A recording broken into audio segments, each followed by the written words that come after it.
Sigortanın payı 3 kereti üsildi. Şimdi o vatandaşlar anglары ofitsial çalışmıyorlar hem değil sigortalı var nice sigortayı 12.600 liraya satın alsınlar.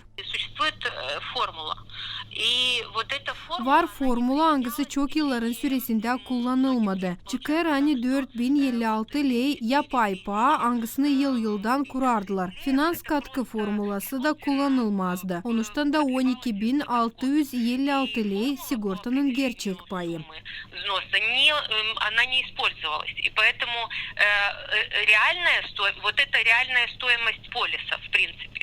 Bakmayarak payın yükselmesine hep o kadar indirimler hem ligotalar var ki onlara değini kim kendi başına sigortayı satın alır. Büyük ayın birinden baba Mart ayın 31'inden sigortanın payı 1014 liriden 4056 liraya kadar satılacak. Bakarak yaşayanların kategorisine haberlediler Milli Sigortalamak Kurumu'nda. Onlar kimde var toprak sigortayı satın alacaklar 1014 liraya. Yer onlar başka kategoriyada bulunan kişilerin arasında bulunmarsaydılar. Vatandaşlar anglары alış-veriş sferasında kimde var patent sigorta için 1622 liraya ödeyecekler. 2028 liraya sigorta onlara değini kimin var kendi kurumu, hizmet sferasında patentçılara, kiracılara, fizik insanlara hem başka yaşayanlara anglары değil sigortalı.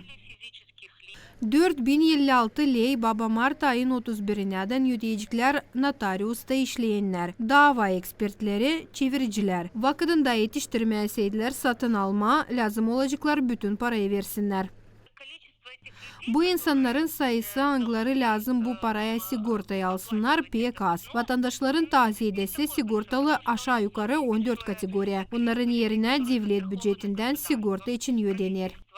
Milli Sigortalamak Kurumu'ndan nişanladılar hani sigortalı insanlar 2023 yılda değişilmekleri duymayacaklar. Onların finans katkısı hep öyle 9% kalır. Medik yardımları yıldan sigortalı insanlara değini değişilir. Bu yılda hep yenilikler olacaklar. Elbette hizmetlerin sayısı hem kalitesi de değişilecek. Onların sayısına tomografiya girer. Parasız ilaçların da sayısı genişlenecek.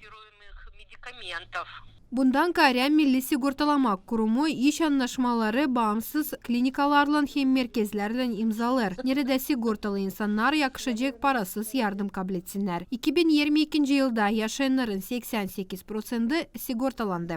Marina Tapal, Maria Statova, Vladislav Tabachuk, Maria Kazaku, GRT Haberler.